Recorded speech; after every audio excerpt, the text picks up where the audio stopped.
Good morning, everybody. It's now been 5 days since the heartbreaking tragedy in Newtown, Connecticut. 3 days since we gathered as a nation to pray for the victims. And today, a few more of the 20 small children and 6 educators who were taken from us will be laid to rest. We may never know all the reasons why this tragedy happened. We do know that every day since, more Americans have died of gun violence. We know such violence has terrible consequences for our society. And if there is even one thing that we can do to prevent any of these events, we have a deep obligation, all of us, to try. Over these past 5 days, a discussion has reemerged as to what we might do not only to deter mass shootings in the future, but to reduce the epidemic of gun violence that plagues this country every single day.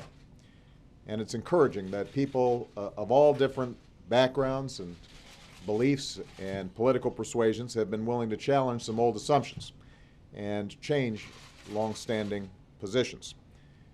That conversation has to continue, but this time the words need to lead to action.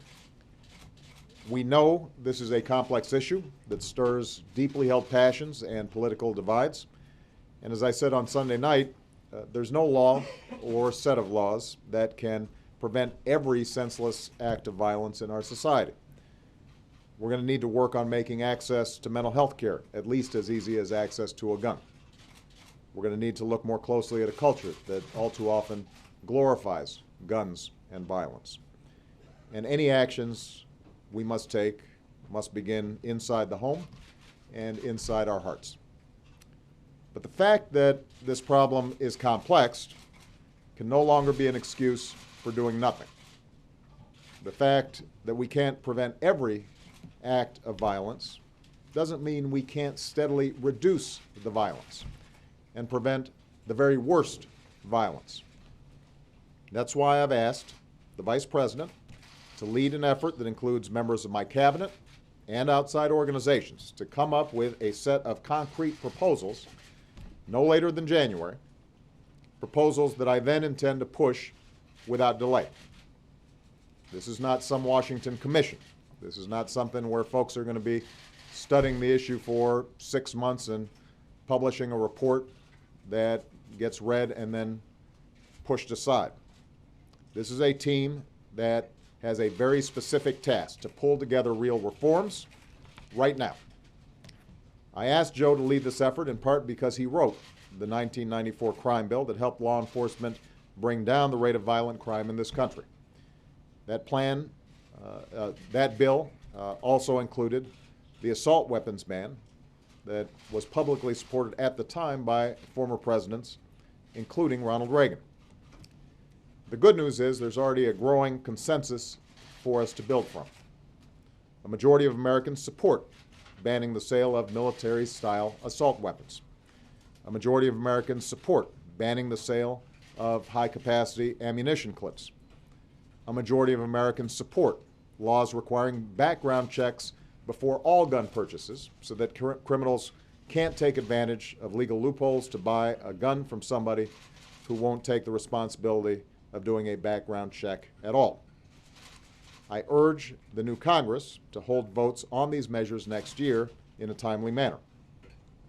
And considering Congress hasn't confirmed a director of the Bureau of Alcohol, Tobacco, and Firearms in 6 years, the agency that works most closely with state and local law enforcement to keep illegal guns out of the hands of criminals, I'd suggest that they make this a priority early in the year. Look, like the majority of Americans, I believe that the Second Amendment guarantees an individual right to bear arms. This country has a strong tradition of gun ownership that's been handed down from generation to generation. Obviously, across the country, there are regional differences. There are differences between how people feel in urban areas and rural areas. And the fact is, the vast majority of gun owners in America are responsible. They buy their guns legally, and they use them safely, whether for hunting or sport shooting, collection or protection. But you know what? I am also betting that the majority the vast majority of responsible, law-abiding gun owners would be some of the first to say that we should be able to keep an irresponsible, law-breaking few from buying a weapon of war. I'm willing to bet that they don't think that using a gun and using common sense are incompatible ideas. That an unbalanced man shouldn't be able to get his hands on a military-style assault rifle so easily.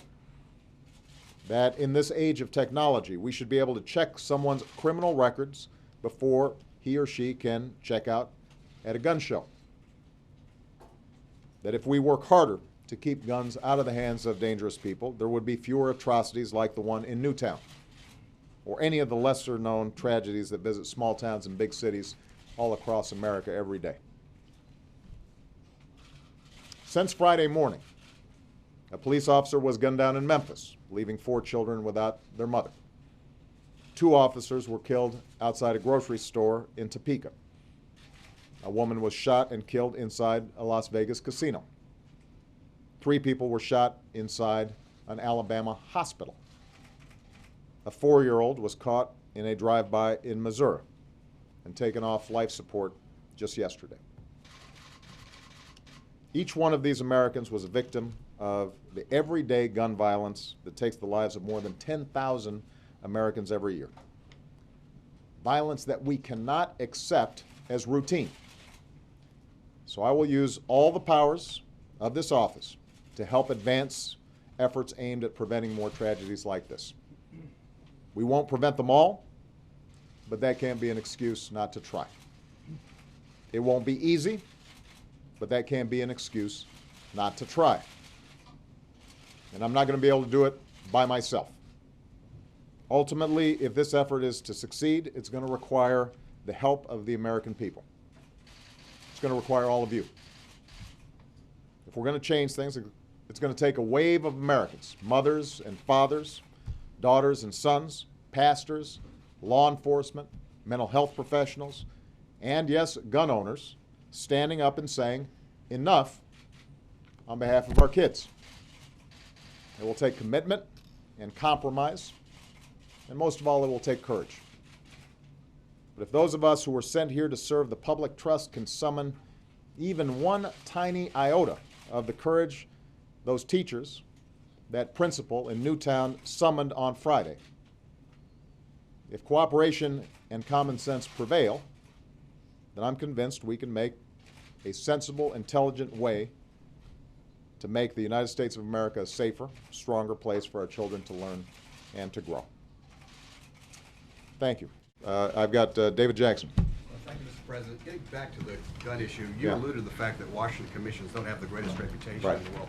What makes you think this was going to be different, given the passage of time and the political power of gun rights groups like the National Rifle Association? Well, this is not going to be a commission.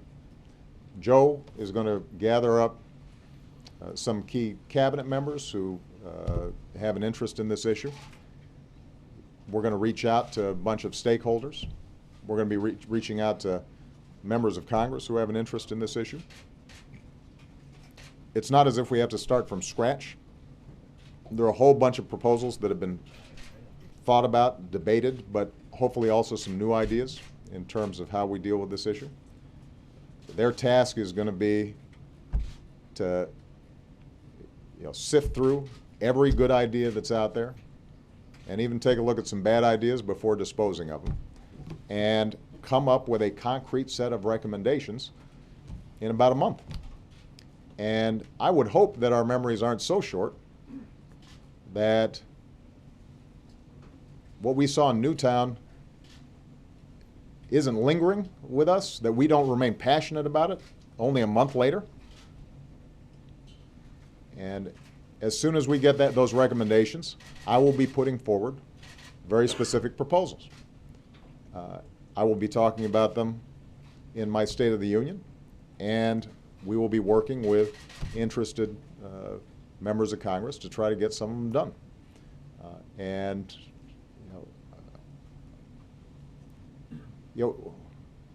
The idea that we would say this is terrible, this is a tragedy, never again, and we don't have the sustained attention span to be able to get this done over the next several months doesn't make sense.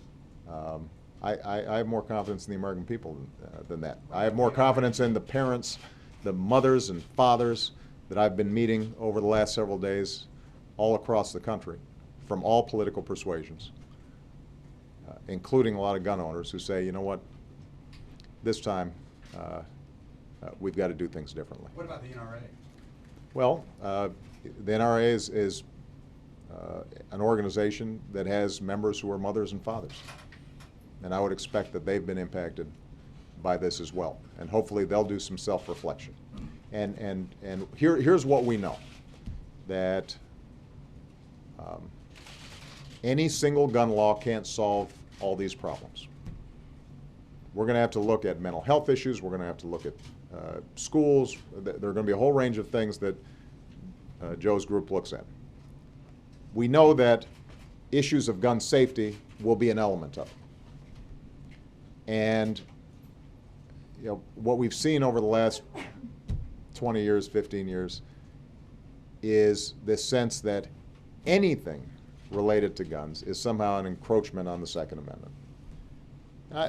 What we're looking for here is a thoughtful approach that says we can preserve our Second Amendment, we can make sure that responsible gun owners are able to carry out their activities, but that we're going to actually be serious about the safety side of this, that we're going to be serious about making sure that something like Newtown or Aurora doesn't happen again. And there is a big chunk of space between what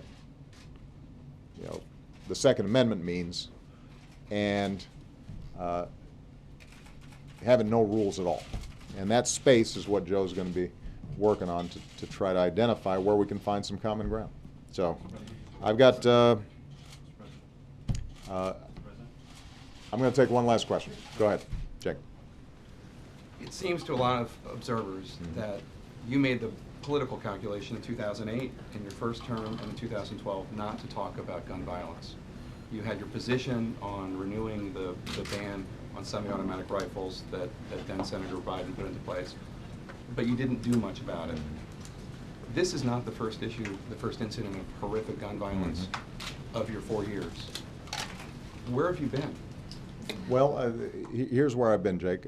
I've been President of the United States dealing with the worst economic crisis since the Great Depression, an auto industry on the verge of collapse, 2 wars. I don't think I've been on vacation. And so, I think all of us have to do some reflection on how we prioritize what we do here in Washington. And as I said on Sunday, this should be a wake-up call for all of us to say that if we are not getting right the need to keep our children safe, then nothing else matters. And it's my commitment to make sure that that we do everything we can to keep our children safe. A lot of things are involved in that, Jake. So making sure they got decent health care and making sure they've got a good education, making sure that their parents have jobs, those are all relevant as well. Those aren't just sort of side issues, but there's no doubt that this has to be a central issue. And that's exactly why I'm confident that Joe is going to take this so seriously over the next couple months. All right? Thank you, everybody.